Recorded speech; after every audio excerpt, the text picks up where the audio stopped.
Milk and cookies, Raw. milk and cookies, leave them by the Christmas tree. I bet Santa will be hungry when he gets here.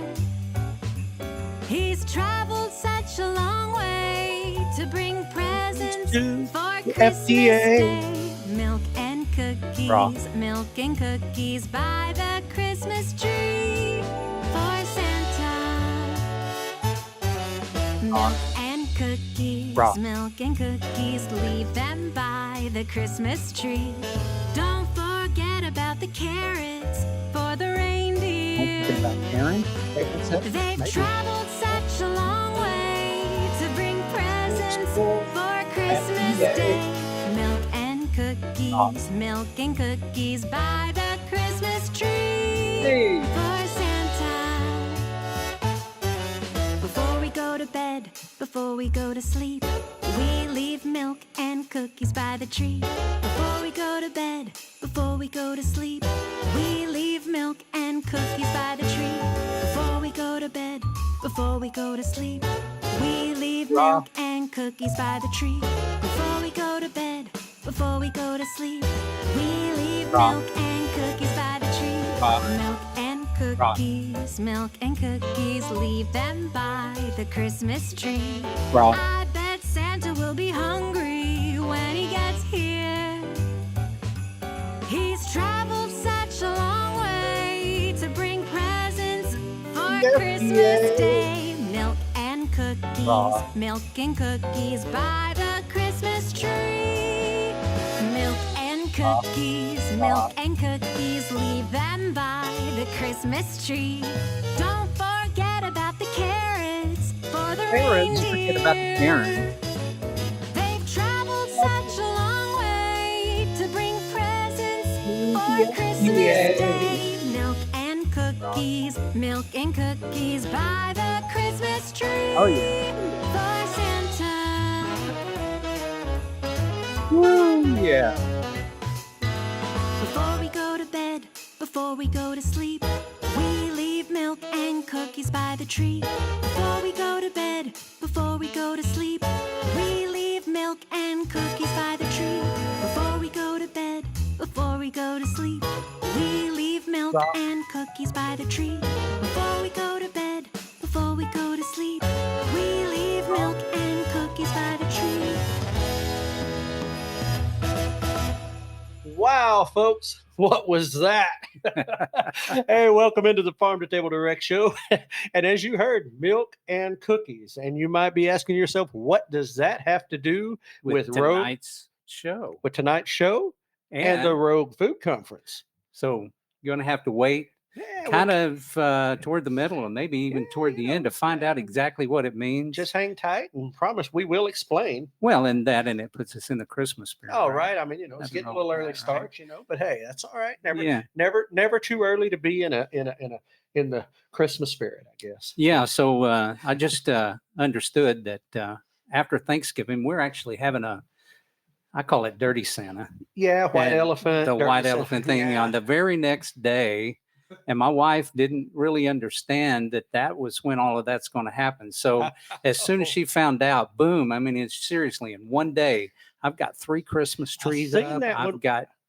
I've got decorations galore everywhere getting ready for the Christmas holiday. And then with that is food. Oh, right. Yummy. Lots of good, yummy food. So, yes. So what we're getting into tonight is the Rogue Food Conference. So how appropriate to start with that. And like I said, stick around to understand what raw milk and cookies actually has to do with tonight's show. Yes, I didn't say just cookies, milk and cookies. Raw milk and cookies. That's right. Well, I tell you, folks, it was a whirlwind of a trip down to Dallas. I guess it's been it's been over a week now, just over a week. Saturday, that was the 9th. Yeah, we traveled.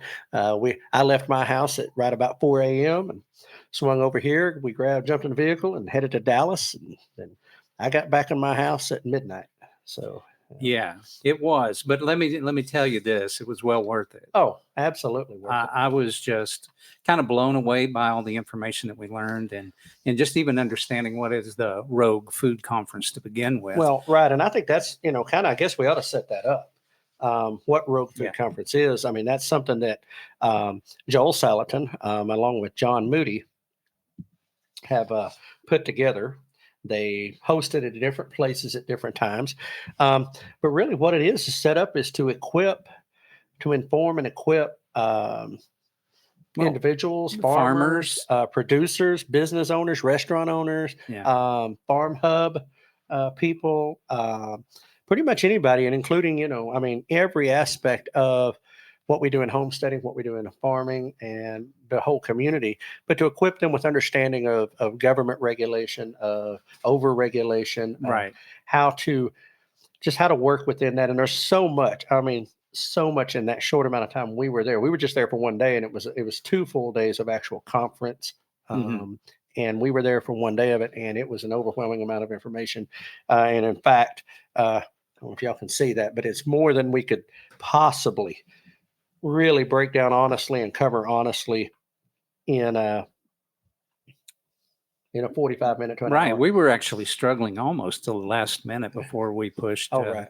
record about whether we were going to try to cover the whole thing or if we were going to break it down and segment it out over 2 to 3 shows, maybe Right. 3 shows anyway.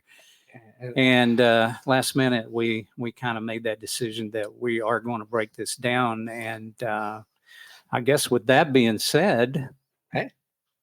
Okay, first I just want to start out. I just want to start out by saying, if you grow a carrot in your backyard, Ooh. if you grow a carrot in your backyard, right. don't you think you should have a right to eat it without any interference? I would think so. Yeah, I mean, I would think that if I grew right. it, And you might say, "Oh, Keith, we can grow carrots in our backyard. Don't be ridiculous." Well, not everywhere. well, exactly, and for lots of reasons. Right. I mean, and this can get into seeding and what's in your area. This overregulation of local governments, the dreaded HOA. Yes, HOAs. I mean, And I just recently heard a nightmare story about an HOA situation in Kissimmee, Florida. I don't know if Kissimmee, St. anybody, Cloud. and just a little shout out to the Macs, Right. but Miss Mac, but they're really, what's their last name? it, Mac. I mean, is it McMillan? It ain't McMillan. No, I feel bad, anyway. guys. We're sorry. I just call them the Max. It's just Kobe and Misty. Misty. But anyway, Misty was telling about a nightmare story to where they got down there with a little trailer, and the HOA, the people that owned the house, said, "You can't have that here." It's just a little trailer that they had with them. You can't park that here. Anyway, it turned into a nightmare story. Wow. But anyway, this is overreaching stuff, and it's more of this regulatory idea or this Right. regulatory attitude that for our safety. Right. Just want to welcome in Red Feather Farms. Dwayne is So, over there. Dwayne. And so I'm glad you joined us tonight, Dwayne. I'll tell you why, because this is a topic that is about a conversation that you had with Ryan, too. It will address some of what you're talking about. Absolutely. So if anybody's out there in the chat, this is a live chat event. So if you've got any questions or if you've got a statement or a comment that you want to make, leave it over there in the chat because, we want to try to get around to it and to make this an interactive program. Oh, absolutely. So- Because and we can't think of everything on our own, even though we try. Right. So back to Rogue Food. Food Conference. Right. We couldn't do it all, so we chose a topic tonight. Right. And tonight's topic is going to be on Crucible of Circumvention. Right. And that's a key word. That was a key part of the entire conference. Was this idea of circumvention? It's not breaking the law. It's not doing what it's finding ways around To work around. to work. It's a workaround, overreaching regulations to be able to eat, drink, put whatever you want to in your body. But not Right. only that, but if your neighbor, if you have consent between two people, that you can actually share your products Right. with other people who want to eat it because they know you, they know where it comes Right. from, they know all of that. And And- so, And that's that's that freedom of consent. We've talked, me and you talked a lot of this week about consent, but mhm, something that Joel said was movement begins with a crucible of circumvention and the exercise of conviction. right, That was his quote to that. And movements are often born out of intense trials or right. crucibles, and it's where adversity pushes us to find an alternative path to our goals. Now I had to break that down because I wasn't sure exactly even how I felt about the Right. things that were being said there, right? Right. And I thought, have I become radical? We didn't think so, but then at the same token, when you get in a room full of Right, like-minded individuals, and you kind of start thinking about your viewpoints of overregulation, deregulation, et cetera, it does kind of put you in that category, whether you ever felt that way about yourself or not. right. You know? And so, when we're thinking about this, I had to break it down. Oh, I yeah. mean, I even went out to the dictionary, went out to Google, and I Google searched exactly what crucible was. Now I knew that what a crucible was from where you might be putting gold or silver and kind of purifying it and Mhm. and turning it into ingots or whatever they turn it into, and so that's a crucible, Right. right? And so whenever you say terminology like crucible of circumvention, Right. what kind of connotation did that have? I mean, I know when he first said it. I mean, when he first said that quote, it was kind of like, because of being a Marine and going through that there, and it wasn't what they called it when I went in, because I'm an old head. But yeah, Dwayne, depends on the crowd. You're right. um, Right. but they've since titled this end of boot camp thing you have to go to. It's testing and it's trial, stuff like that. But they've nicknamed it the Crucible. And it's a period of like 24 hours. It's all this stuff you have to do. It's designed to test and measure how have these recruits, have these trainees become what they were supposed to. And it's that final test, and they go through this crucible. So when I heard that, my instant thing was pain, testing, pushing, seeing, putting yourself in an uncomfortable place. And so out of that adversity, can you overcome? Can you Right. reach inside of yourself to find that extra thing that makes you push forward in spite of the pain, in spite of the odds, and what's coming against you? Can you persevere, and can you push ahead, and will you keep going? And that's So it's where a trial by fire, it really. is. But that's also where conviction comes in, The conviction of it. because Mhm. if you go into a crucible or a trial, but you're not rooted deeply in your conviction, you'll wilt, you'll fade. Right. And I think that, so that was what my understanding of it is. And so when he said it, it kind of hit a point that, listen, sometimes it takes us being in the fire, it takes us going through some stuff to find out Right. where we're at. So why, I guess, are we really at that stage to where we have to have a crucible? I know that Joel Salatin Mhm. and a lot of the people that was at the Rogue Food Conference, they're already in that place that they recognize that they're being tested because, and let's just talk a little bit about this. And that is that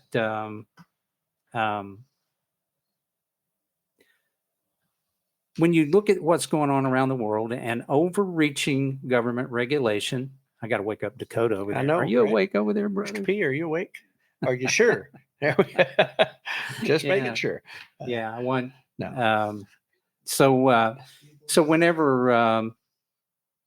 whenever we see what's going on around the world, Right. some people have reached the conclusion that there are people who are actors who want to centralize control over what we eat. Right. Absolutely. And I mean, I know that there may be those who haven't uh, reached that, or maybe they've not really just looked at it. And I mean, it's not, it just is. We were at a point ourselves. Everybody is at a point somewhere. Right. Now, uh, Joel, his is family rooted. It's generational. They dealt with things, long before most of us here had any problems. Hmm. But so for him, it's almost heritage as well. So he's fully aware. But when we listened to some of the stories that were shared down there of things that people went through with government regulators, inspectors, HOAs, all these different, local governments coming in, and one of my favorite, when the stories that Joe was talking about was, the regulation didn't change, their interpretation changed. Their interpretation of regulation changed. So what do you do there? I Right. mean, honestly, and it's so when so they're already there, and yeah, it does. I think we can have, I think beliefs, convictions, and stuff like that, and be ready to go. But I mean, again, it's there. But when the system fails to serve justice, when it fails to serve the people, how do the righteous, how do those affect, how do we respond? Because history has shown us if we don't, then there won't be anything to respond to later. I mean, it puts us in a position that if we don't speak, or if we don't, they have the old stand your ground law, which has Mhm. something total different connotation, but Right. there is that, where is the line in the sand for each individual? And each person has to make that decision for themselves. It can't be me deciding for you or me deciding for Mr. P over there. It's got to be a personal decision. And I think that, those who have already been through the fights with the regulators, already been through the testing, and I know some of the ones who are going through it now, or they're facing possibilities of things that may totally change how they do things because a particular organization that's involved in the regulation or the licensing or that type of thing is suddenly having a change of opinion or a change of interpretation. And Right. what are they going to do? And I mean, Right. go ahead and highlight that comment. I know I seen you get. Yeah, and well, before I do that, I want to just shout out to Michelle Right. and Monty. Right. Oh, yeah. Thank him for Absolutely. joining us tonight. Red Dirt And Rooster Road. and we will we hope you guys will stick around Absolutely. for this, because I mean, it really is an important topic that affects us, and it's not even unrelated to what's going on. I don't know how closely you guys pay attention to the Right. news and what's happening right now. Being on the edge of possible WW3 No again, kidding. and it's Right. and people doing things that just don't make sense to Right. us. But anyway, I'm going to go over here and welcome Chris in and kind of get Right. approach his topic over here. So what are your thoughts about Joel being an advisor to the USDA? Do you think he will be able to make changes, or do you think the USDA is too far gone? And that is a good question. And I think a lot of people, have that question, Right. is it impossible? Listen, whether it's possible or whether it's not possible, what I have to say about that is we've got to do something. Right. Oh, We yeah. can't stand around. And right now, the way that I see that the cabinets are being set up and all the people that will be in his administration, they're very well selected for a or for a specific purpose. And I can't think of anybody that would be a better advisor, Oh, absolutely. in the USDA than Joel Salatin. 100%. All right. He's been there. He is, and what we're talking about tonight is the Crucible of Circumvention. And he has been in that crucible Oh, and had to absolutely. find ways to work And around has the gotten regulations. pretty good at it, actually. Right. But Mhm. Chris, to go ahead and kind of give my 2 cents on this. I think it's great. It's one of 6 advisors to him to that. Now that is all. I mean, I know he's been reached out by the Trump transition team, and they're, it's been discussions, and that's what he told us at the conference was, hey, it's discussion. I've been approached. This is where we're at. Don't read any more into it at this point, Right. because a lot of it really does depend on who President-elect Trump's pick for the USDA secretary is. Right. Who gets that job? Now, the leaning favorite, and certainly the one that Joel is pushing for, is Representative Massey from Kentucky. Mhm. He is a homesteader. He lives off grid. Yep. He's built a solar powered chicken mover. Oh, wow. I mean, That's this pretty guy's cool. super smart. He's in he's in the fight, if you will. He's a part of it, and he has a lot of great ideas. And I think he would be a great secretary. There are other people that have been rumored to be in potential running, and I think it's more hyperbole. It's more media push than it is actual realism, because the names I heard, and in fact I heard them from Joel on his blog, was not anybody you would want to be the Secretary of Agriculture. But if they get somebody like Massey, if that person, and I think Massey can work hand in hand with RFK Jr. Hmm. at the uh, uh, Health and Human Services with the FDA and all that stuff, and those two can work hand in hand. If it carries through the Doge Commission, if that happens, if those three entities, along with President Trump and his people, can work hand in hand, I think you can see some major changes. From the top, Right. and mainly getting them out of our way is really the push there. Is to get them out of our is not to overregulate or re-regulate or redecide, how to do things, but to free up people to make choices. I know that's Joel's thing. He wants America free again, free to make choices for themselves. In fact, he coined it on his blog, MAFA, MAFA, Make America Free Again. Less government regulation, less government interference, more people's choice. Informed choice, but choice. And so that's really kind of where I think that's headed. So a lot of it really does depend on the next 90 days or so. First, I'm going to go over here, back over to. Yeah, absolutely. There's a couple of things that I want to hit, but first I'm going to say to Chris, he said Massey would be a great pick. Yes. And whether you know or you don't know, but Massey was also a part of the Rogue Food Conference. He was there on Friday. I believe. Right. And I would love to have heard what he had to say. I mean, I hated missing that one. But yeah, like I said, he's a homesteader. He's a farmer. He's, him and Joel and John Moody are close friends. So, I mean, it would definitely be somebody who thinks the way we think. Yes, so, that's right. Now there was a couple of things. There was a keyword that came in from Red Feather Farms. Absolutely. Change will not happen unless folks initiate change. Now he mentioned change 2 times in this. Okay, I'm going to go back down here to our buddy Dwayne, who says we will never know unless we move to change.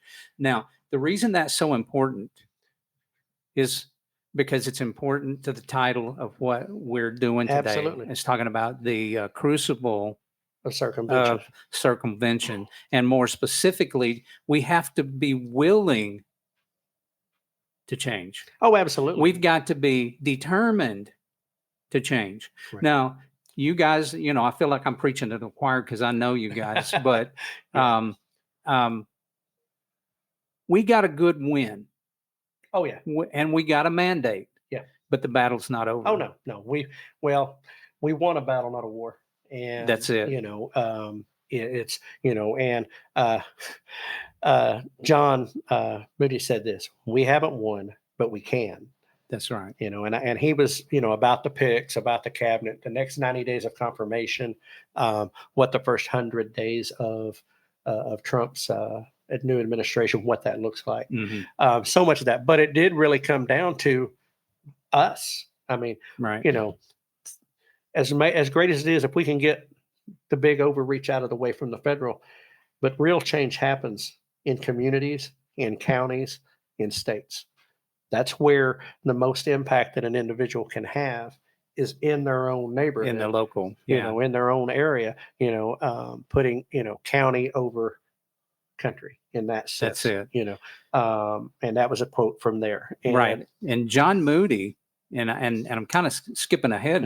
We're probably going to cover Well, we'll John come Moody on a different Yeah, level, well, I've but got a he was whole- talking about the row, Yeah. that we had to hoe. Yeah. Isn't that the way, or the trench? We're That's in what trench it is. warfare. We're in trench warfare, and we're just at the beginning of that Right. trench And- warfare, and we've got a long ways to go, and Right. so we have to accept Right. that in order to change, we have to, Right. be in the crucible of heat. Well, right. We're going to feel it. I mean, and, until you're sitting there with that, that government regulator or, yes, Monty Michelle. Hey, Money Pitt, glad to see you in here, buddy. Yeah, Monty Michelle, the real battle is just starting. That's right. And until that regulator or that inspector or that licensing agent or whatever is standing in your front door or sitting in your living room or, Right. seizing your beef at the local processor, until they're telling you, we're taking your chickens, because you can't have them here. Right. You don't, not many of us probably won't have to face that because of where we live and because of the nature of things, but a lot of people do. Mm-hmm. They go in and they do something and the regulator says you can't do that here, and so they have to figure out, he's coming up with something, he's typing. I said at McAllister when we had the round table, that does, yeah, that round table was on. There was a lot discussed there, and a lot of the people at that round table are a big catalyst for change, particularly in the Oklahoma, Right. Area. But I want to get back on, kind of where we're at here. I mean, we're going to have to go through this. Government exists for two things, really. And it's one statement, but it's two things: to be a terror to evil and to encourage righteousness. Mm-hmm. But lately, they've become a terror to righteousness and encourage evil. Right. So what do we do when they fail and they risk becoming oppressors of the movement? Do we circumvent? How do we do that? When the protectors become persecutors, where does society turn? And what does that look like for us? Are we there now? Are we Let's there? start with that, because I think probably most people that's in our audience know that we are there. Right. We are there, but maybe they don't. Some of them out there don't realize we're already there. We got a great opportunity right in front of us. Absolutely. We've got the best chance of saving the Western civilization as we know it right now. The question is, will we do it? Right. Will we make that decision, and how far are we willing to go with that? Now, I have never been a radical. I've not even been an activist, but from the things that, suddenly I woke up one day whenever we were doing this show and I'm thinking, man, Right. maybe I'm an activist. And not because I had determined, hey, I'm going to be an activist and I'm going to go down and on Wall Street and do some big, activist rally or something. Right. But because of the things we see going on in the world, and especially as it relates to food and independence, and it has really brought me back to the idea of shopping local, and not just shopping local, but all of the things that I see that they're doing. Guys, they want to make us eat bugs. And that's not even a joke. No. I wish it was. I wish it was. And having ate a bug, I'll pass. We'll go back and watch that short. That was hilarious. You talk about that and you talk about local. And, we're sitting here talking about when government, is encouraging evil, or government is, no longer the protector. Yeah. Right. And we look at, and I'm just going to go here. We look at local products. If I want to buy a beef from somebody local and they're not their food doesn't come from a USDA inspected facility. Right. I have to buy it as a quarter beef or a whole beef or a half beef. I'm buying it live so that it could be, and then I get to pick it up from the processor and I got to, have it processed. So the rancher, farmer, my neighbor, whoever is raising cattle, he can't sell me cuts of beef unless he goes through a USDA inspected facility. If he goes to a custom processor, I can't buy, he can't sell it. Right. I will promise you from experience in the food industry, the food that my neighbor grows or the guy down the street grows, and he takes to that custom processor and it goes through a thing, or even if he's really gifted and he processes himself, has got in my mind and my opinion from being around it, has a much lower threshold. It has a much lower chance of having contamination or infection or E. coli or anything else because it's not in contact with other things that could create that. Whereas in an industrial food chain, it's in many hands touch it. It goes through many stations. It's hooked in all these things, and they use different things to clean. Not to mention the things they put in it to make sure it gets to the grocery store. Well, what about chickens, for example? They're in these crowded facilities, and listen, I'm not just hammering on them because they feed a lot of people, but chickens are a good example of how crowded they are together with these other. Right. These You other take, chickens. I will tell you, you take a commercial chicken house. Yeah. Depending on the size of the house, that house will have somewhere in the neighborhood of 16 to 30 something thousand chickens in one house. Right. They are literally eating where they poop.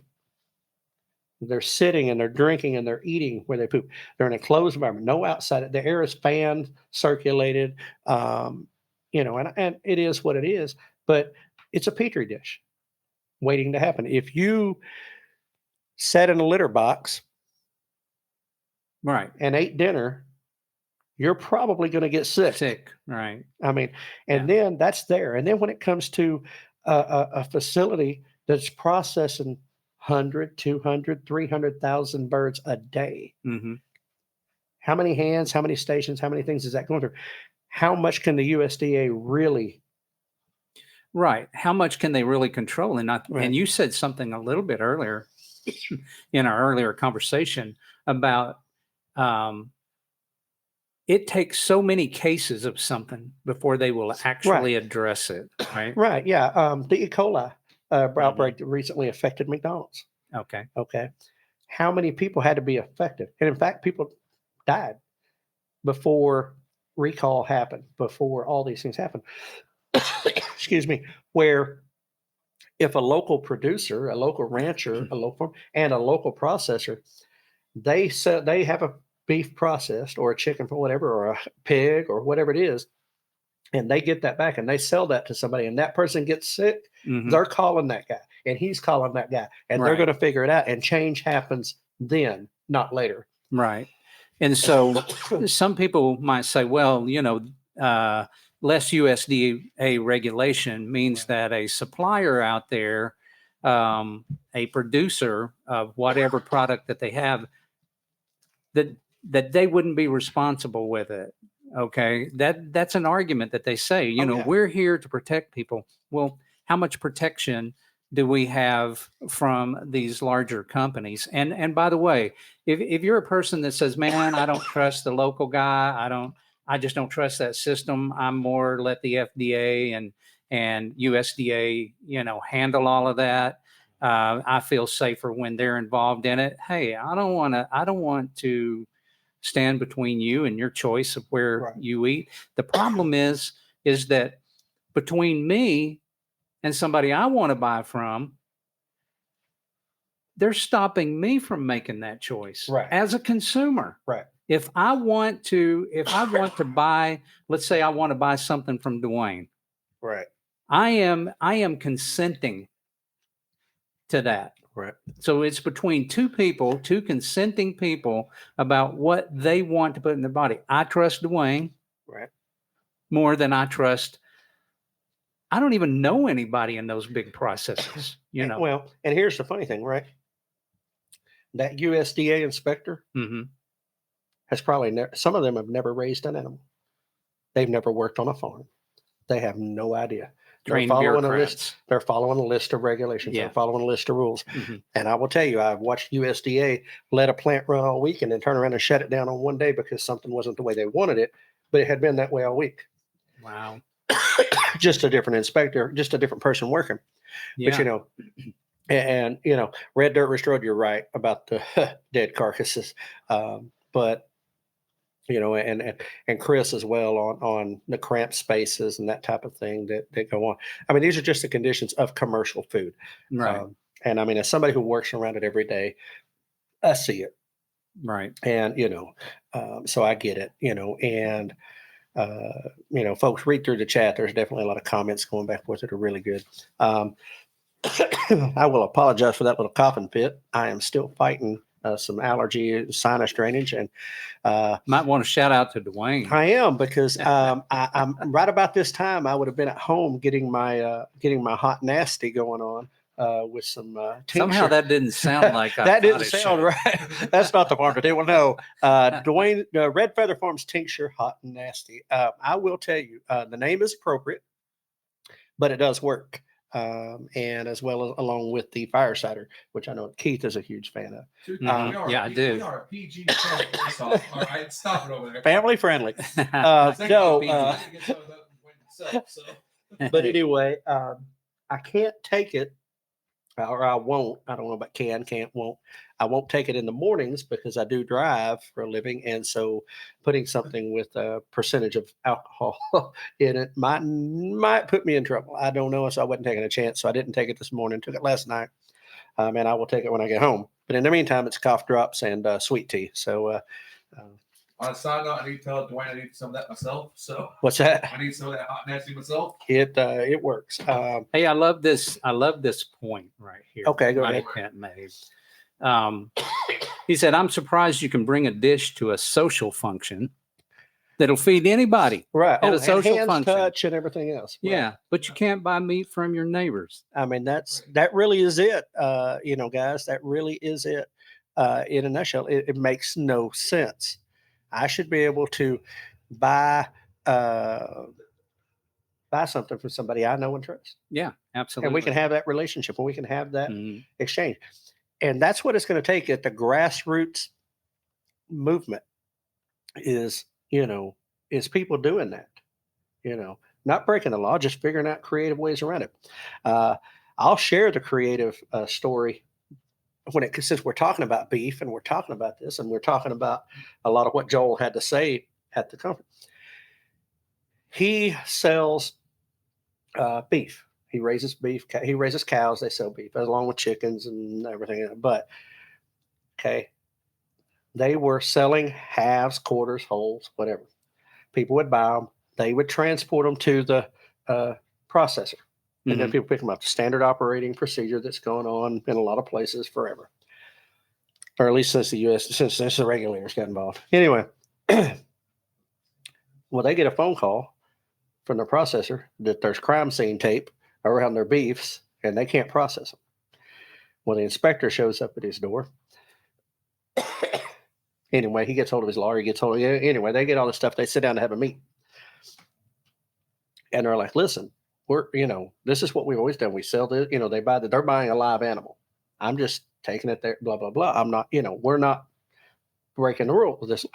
And the guy, that's when he found out, the regulation, the law didn't change, and Joel's operation didn't change. It was their interpretation changed. That's right. Somebody in that office changed. Changed. So a decision was changed. Right. So Joel finally just looked at the man, crossed his arms and says, "If you were in my shoes, what would you do?"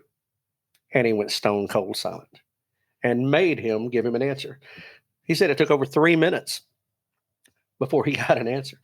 And the guy's like, "Well, I guess if you didn't charge you could sell the whole cow, charge for transportation."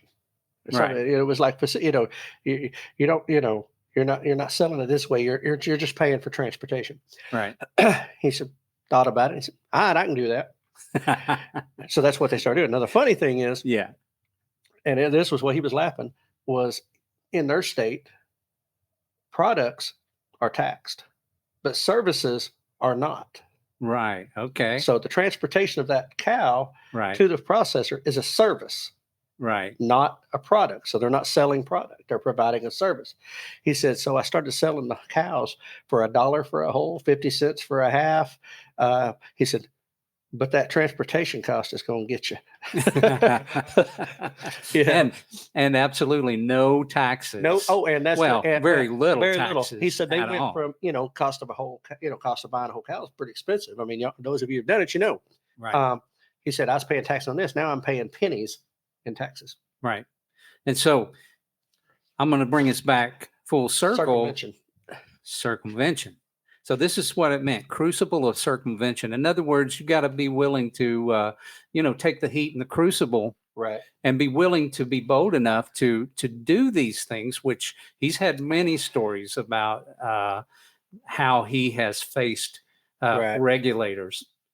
And he had made a decision a long time ago about that he was going to commit to this, Right. and that this is a food freedom thing.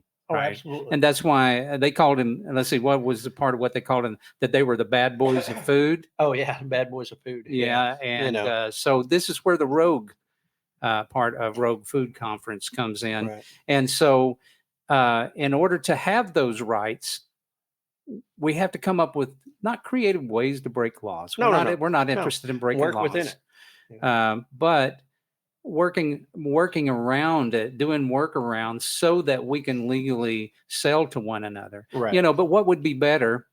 And by the way, this is going back to the question from Chris Reeves, which Right. was, do I think that Joel Salatin, being, involved with that will be effective? Yes, I do.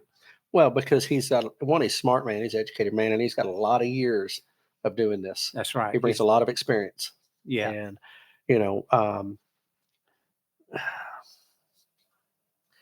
one of the things he's brought up, and I don't know, I wasn't aware of this. I didn't know anything about it until he mentioned it. It's called the PRIME Act, PRIME. And there's that's actually an acronym, and I don't have it in front of me, but it's a big long, big long thing. But basically, at its nutshell core is that it sends back to the states Mm-hmm. to, as far as food processing on a local, at the local level, i.e., he can take that. A guy can go to raise a beef, if the state permits, the state regulates, they can raise a beef, have it processed, sell it by the cut, intrastate only, Right. which within is each state. Right. yeah. He's got Processing, revival, and interstate meat processing, revival, intrastate meat exemption. Okay. So it gives them an exemption to, and Thomas Massey was the a co-author of this legislation. It's been fighting for it for a couple of years now. But basically, it allows them to be exempt. So now, John the farmer or rancher can raise a cow, take it down to a local processor, which is probably more convenient to his location than finding a USDA inspected facility. Oftentimes that's hours or miles of travel. He gets it processed in by the cuts, and he can now sell that in the state he's in, not across state lines, all that stuff, but in the state he's in Right. by the cut. So he can now sell to his community. He can sell to his neighbors. He can sell to local businesses, local restaurants, any of that stuff in state. Mm-hmm. Which gives people way more choices. It reduces down that farmer's overhead, that rancher's overhead with transportation costs and things of that nature. And oh, by the way, now it lets him compete against the big. He now is competitive. He can now be competitive. Right. And, at the other end of that is if we can bring these things back local, and Right. if we have the choice of local, then it goes to food security Right. for me and my family and my neighbors. Oh, absolutely. And it goes to what, I don't know if you can highlight that, Chris's comment there about the consolidation of food industries into just 10 or 12 companies. He was talking about you get one corrupt corporation that cuts corners, it affects many food sources. And that's absolutely correct. but the consolidation of that is a huge part of that. And yeah, and it's so yeah. If control is consolidated, you and I lose choice. We lose freedom because we're only if all you can eat is what they give you, well then what you going to eat? Um, and Dwayne just put a comment down there that his processing fee has doubled in the last year.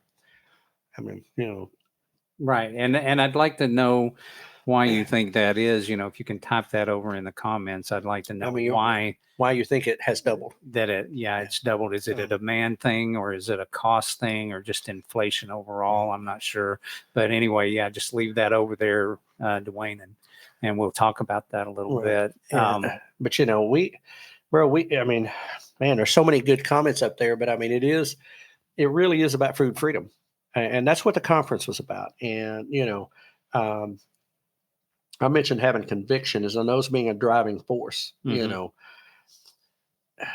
If we don't have the convictions, that we profess, if we're not willing to stand firm, in a climate that is polarizing, that is against us, the system seems to be against us, then, we're not going to survive.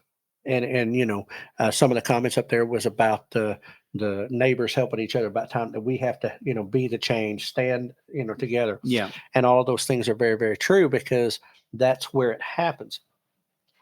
And I mean, we'll get into more of these stories over the coming, when we get further into this with other episodes. But there were stories, I mean, where people were in that situation where they were literally about to lose their business, and neighbors, friends, community came together and came up with a solution that helped them all, and they all benefited from, and I mean, and that's really where it's at. And, and I don't want to get too far into John and Jeff and them, the guys that were there at their stuff, because I want to save something for that night, but right. And we will, it gets just so much more. There is so much more to that, but I wanted to ask this question that was down here. Is what separates fleeting resistance from true transformation? And now I'll also read the answer to that. Right.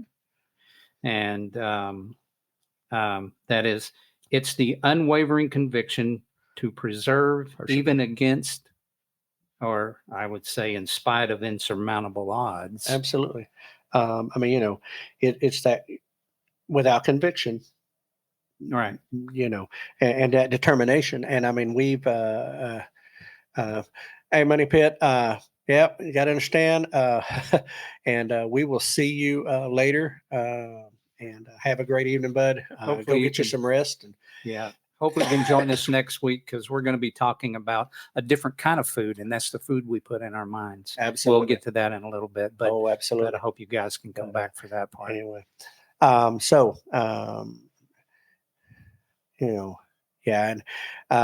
Red Dirt, that's concerning about processing. They have 2 steers going to processor at the end of December. My suggestion, I mean, I've only done a little bit. Most of my processing has been wild game processing, but my thing is, Monty, Michelle, get with your processor and get a price locked. Don't let the that's a good idea. See about getting a price lock. That way, now, what you're paying. That way, you're not getting surprised at the end. That's right. And so, bro, we are about 48 minutes in. So I want to now, for those of you who came in just a little bit late, you probably missed it. You might have missed the opening, but we have a little jingle. And Money Pitch, you missed it, but you'll love it when you go back and listen if you didn't catch it. Right. So, Mr. P, can you rewind that and just hit that opening on and let's go through that one more time. You guys. Yeah. Ready? Yeah. Yep. Hit it, man. Let's hit it.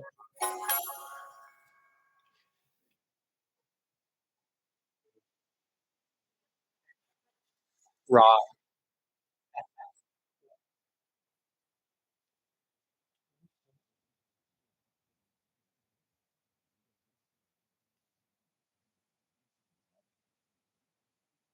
Bring gifts to the FDA. Raw.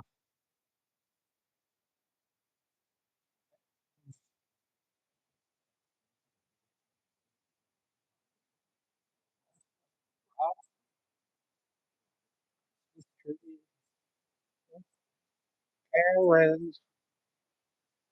Right. Everybody join in. Yes, to the FDA. Raw.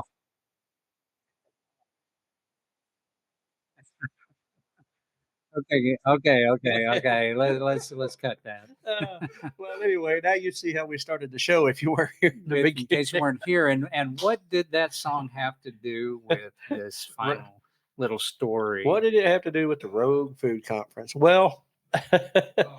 not getting sound choppy. Oh no, No, no, that's that's not not good. good. That was too much. No but bueno. Anyway, the song "Milk and Cookies" is funny. Um, John Moody shared a story, Mhm. and it kind of puts you into the mind of him and Joel Salatin and others of their friends and their close, about 500 of their closest friends. A crazy place to be. Yeah. About 500 of their closest friends uh, decided to stage a ultra friendly Mhm. protest. Peaceful, very Peaceful, very peaceful. I mean, Yeah. they brought raw milk and And cookies. I mean, you can't get more peaceful than milk and cookies. Where did they take it? They took it to the front gates of the FDA. Of the FDA. Yes. Well, Which not only did they do that, they invited the FDA. They told them they were coming on many on occasions several before weeks they ever did before it, they ever got there. they called them regular basis Regular basis to let and them know. invite them to come down For for milk, raw milk, milk and and cookies. cookies. So So, uh, oh man, they didn't catch it on their end. Okay, sorry about that, guys. YouTube "Milk and Cookies" children's song, and Children's you'll song, find it. yeah. It's hilarious. Yeah. But anyway, so they organized this, and Right. they go. Now, I've not been there, but they say that from the gates of the front gates of the FDA back to the main building is about a half mile. So it's pretty long driveway back in the Mhm. woods. It's hidden, kind of thing in the trees of the area around DC somewhere there. So anyway, they go up there. They gather up at the gates, Mhm. and they brought raw milk and cookies. And I do believe they said they were gluten-free cookies at that. Oh, So I mean, even better. even better, right? So they do all this, and the welcoming committee from the FDA was a line of silver government sedans Uh-huh. and another line beside it of local sheriff and police department vehicles. So what you're saying is they wanted raw milk and cookies. Well, apparently they wouldn't take any. Oh. I think they were not sure this was going to be a completely peaceful protest. I would line up for raw milk and But cookies. they had though, milk. wouldn't I you? mean, raw milk and cookies. What could go wrong? What could go wrong? Right. Now, we never heard what the outcome of that was, I'll but have to ask Joel the next time. but we they see are him, walking or around free John. men today. I mean, they were in Dallas, Texas. I mean, they're traveling. Some of us have seen them at Yeah, they're conferences. not in prison. Yeah, they're not in prison. I mean, Yeah. might be on parole. I Yeah, don't. they could be walking around on parole. No, we don't really. They I didn't didn't give notice us. any ankle bracelets. or Yeah, anything. no, and they didn't give us a date of when this happened. So it could have already Yeah. been time served. I don't know. Right. Just kidding. But no, they did that as a peaceful protest to show the absurdity, really, I think, of Mhm. of this thing with raw milk, and um, we live in a country that tells us that raw milk and homegrown vegetables and homegrown eggs and homegrown everything is bad for you and dangerous and deadly, but Right. highly toxic, highly chemicalized, highly processed foods and drinks filled with words we can't even pronounce Mhm.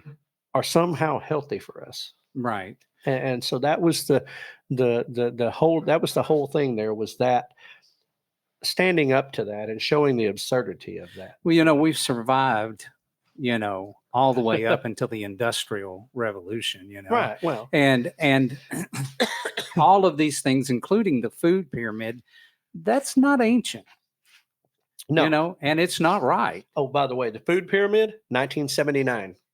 Think about that for just a minute. 1979. So you're talking 45 years. Right. Oh, and by the way, it's updated every 5 years, Mhm. and it's up for research redoing now. And the University of Professor, I think it's Stanford, I think is who's doing it, but they've got this thing all whacked out again. And now they've got vegetables and nuts and stuff like that ahead of beef and proteins and things like that. And their thing is plant forward, So, that's what they have in their mind as the food pyramid. So, Right. when statements were made that the nutrition department was the first department of the FDA that was getting the Getting the Doge, boot, getting the the Doge, Doge. I kind of chuckle because I understand that. But the yeah, I mean that's where we're at, and so I mean, you know, I'm pretty sure that the tomatoes I've grown in my backyard tasted better than anything I bought in the store shelf. Now, farm hubs may be the exception. So, yeah, Dwayne, Beyond Meat will be on the top.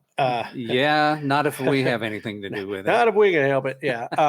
The Impossible Whopper isn't happening for me. I'm Yeah, it's sorry. impossible. Yeah. But, so, I mean, that's just kind of where that was the opening. I mean, listen, we shared some stories from further in the conference, but these three, these points we were talking about tonight about the crucible, about using circumvention, Yeah. about conviction, about standing up, folks, that was the opening salvo of Saturday.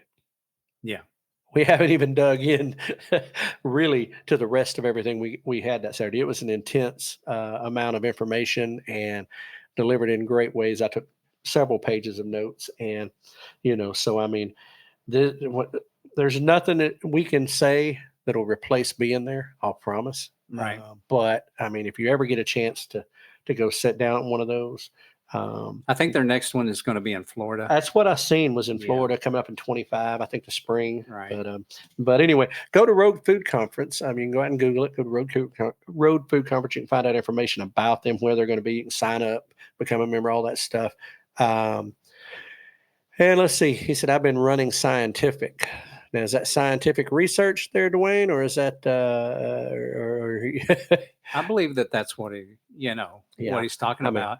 Yeah. yeah. Can you bring that up on screen over there? Can you share Yeah. the Rogue Food Conference page? Let me see. Yeah, the page, because that's the one we just went to. Right. But they haven't got 2025 completely up yet. But yeah. Okay, he's working on it. There we go. Oh, on developing plant into a meat product. I'm concerned for you. What happened to my friend Dwayne? There's some of the stuff. That's some of the vendors. Homesteaders of America, several others. The founders, of course, Joel Salatin. GOAT. He Yeah, says. the goat. That's it. Oh, goat. Okay, tell me what that means. The GOAT is that Goat meat, greatest of all time. The greatest goat of all times. That's Yeah. it. That's it. I call it goat, greatest of all time. Right. Yeah. I love it. It's great. I'm sold on goat. There we go. Yeah. But no, folks, listen. Like I said, organizations that are out here like this, that are out here, it's just promoting. I mean, they call it Rogue Food Conference for a reason. It is about doing things a little bit rogue, if Right. you will. It's about thinking outside the box. It's about, but it's about equipping people too. And I mean, like I said, it was great information. And yes, Monty, Michelle, give them a chance to check that out. And I mean, listen, I would even say go over to Polyface Farm and sign up for Joel's blogs. He puts them out several times a week, and it keeps a lot of things up to date. I mean, I've been getting them. I look forward to them. Actually, they do have some stuff listed for 2025. You have what? Oh, they do have something. Rogue Food Health and Wellness. This small pre event will be held at a beautiful 65-acre permaculture farm an hour outside of Orlando, Florida. Okay, so Rogue Food Health and Wellness, March 13th to the 15th. I know a lot of us will be going. That's 25th. That's in 2025. Yeah. And that'll be. Now they got one in December. Now they got one in the summer, which is Rogue Finance. Yeah. Loan request. Anyway, that's more fun. And then September 25th, Rogue Food, Aberlin Springs, Ohio. I will tell you, Agri Hood or Agri Community is something that was talked about there. We got to hear from the lady who founded, created, helped co-create whatever Aberlin Springs. It's a Agri Hood. It's the only HOA I've heard of that might actually allow you to get away with growing food. might actually allow you to make sense. Well, Yeah, they've got a lot of we'll get into it later. But you currently have 80 experience. All right, Chris. Yeah, we're about to get out of here ourselves, Yeah. buddy. Have a great and blessed week, Chris. I hope things are going to continue to go well for you guys up there, and look forward to seeing you and visiting with you more. Wayne was a mad scientist. Well, he's got 84-legged experiments running around up there. You know, Right. And this is supposed to be Dwayne's season of rest too. Yeah, So, that doesn't sound like rest to me. So this man don't rest? No, he does not. but anyway, Talking about from the circuit. so yeah, that's what this is about. But listen, I guess we need to kind of get out of this. Yeah, we do. But before we get out of it, one of the things I want to do is just kind of tease a little bit about next Right. week. Absolutely. It's going to be Holly Hickman. Yeah. What can you say about Holly Hickman? Wow. So impressive. Knowledge wise. Right. Now, who is she? What does well, she do? Holly Hickman is former, I believe. Mhm. She is a homesteader, mother, wife. She works with School of cultivates.com is something she works with, and I think it's School of Traditional Skills is another one she works with. But she Right. puts out videos. Holly Hickman, but she post 9/11 became a reporter. Worked for Fox News. She's worked for ABC. She did story writing. She's done Right. reporting. She's Worked for Roger Ailes. worked for Roger Ailes. I think she said she worked alongside Peter Jennings. Peter Jennings was And who? That was I her know hero? some of you guys out there remember Peter Jennings. Yeah, and Right. so she left the business because of the direction Right. that she's seen things going. Right. And but anyway, she gives us a real. She gave a history of the press. Yeah. And all the way through from the original newspapers to the 24-hour news cycle. Right. But she gave a lot of information about how they think, about the words, phrasing they use, and key phrases you can look for, had to understand what they're saying and why the changes. There was just so much information, but Yeah. she is a great speaker for one. I mean, as somebody who was in the media. So what would be a good way to tease it? Fail. F-A-I-L. We're going to learn how to fail. We're going to learn how to fail. We're going to learn how to fail. So stay tuned next week, guys. Stay tuned next week because we're going to teach you how to fail. We're going to teach you all about failing or fail. We'll teach you all about it. It does actually. F-A-I-L. Fail. Right. That's So- it. And so that's next week, and we're gonna. It's going to be. Trust me, it's. When I first heard there was a media person, I mean, we're in media, so we were interested, but Mhm. I didn't really know what it was going to be, and I was very surprised at how relevant it was to what we do in homesteading and what the community is and what Right. and what the messaging that you and the person next to you that's a skeptic that doesn't believe in all this. I mean, why they believe the way they believe, why they've been influenced the way they've been influenced. And Right. So, I mean, that's So whenever we were talking to her afterwards, yeah. I told her it was a shocking thing. She said, "Where are you from?" I said, "I'm from Poto, Oklahoma." She said, "I know where that's at." And that I'm was like, "What?" surprising. That was very Wait a minute. You know where Podunk, Oklahoma's at? Right, exactly. You know where the middle of nowhere is. Yeah. man. So anyway, And, yeah, stay tuned for that. But let's go ahead and wrap this up and let Right. people get out of here. Right. And Dwayne, listen, it's our pleasure, and thank you for being a supporter of this. Thank you for jumping in with us and Yeah. sharing your wisdom and your experience with us on so many things. And it's we appreciate each and every person that came into the chat tonight, came on, watched. Anybody's going to watch it after. We can sit out here and do this without y'all guys, but man, it's a whole lot more fun when you're with us. I'm watching him up to that hot nasty. It's Oh, awesome. yeah. So I've got the contact A information. little plug for Hot and Uh, Nasty. Hey, listen, Monty, Michelle, y'all you. take care as well. Definitely make that phone call tomorrow to your processor. I will get better. I'll get well. I'm going to continue with the treatment from Dr. Dwayne. And if anybody's within the sound of my voice, both Hot and Nasty, and I haven't had that yet, it's accurate. it's the real deal. It's the real deal. And so if you guys want to get a hold of some of that, reach out to Red Dwayne Feather- at Red Red Feather Feather Farms. Farms. Yeah. And not only that, but I also want to tell you, Dwayne, I really like fire cider. Yep. No, I don't even mean I can handle it. He's trying to figure out. I could put it on a salad. He likes it.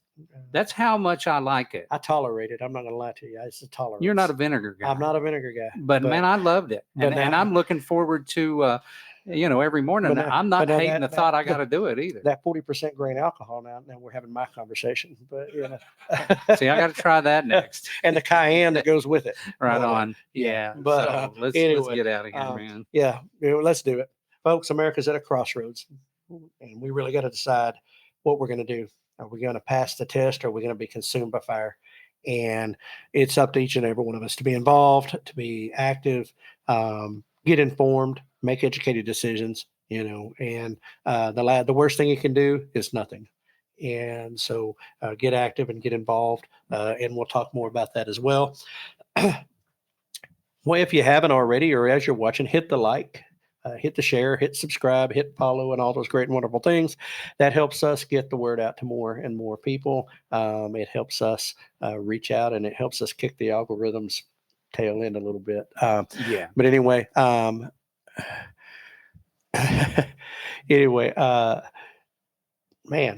I had lost my train of thought. I read a comment. Shouldn't have done that. But listen, as we say, hashtag we're stronger together. Right. We are. It takes the whole community. It takes us all working together. It takes us standing together. We've recently seen what can happen when the American people stand up and make their voice heard. That's right. and, Don't forget that. and we have the power. Consolidate. We have the funding and we have the power to be the innovation for change. Yeah. And so keep that. And as you go out through this week, make it a point, be a blessing to somebody, even if it's just a smile. As always, here on the Farm to Table Direct Show, prepare for the unexpected and keep it local.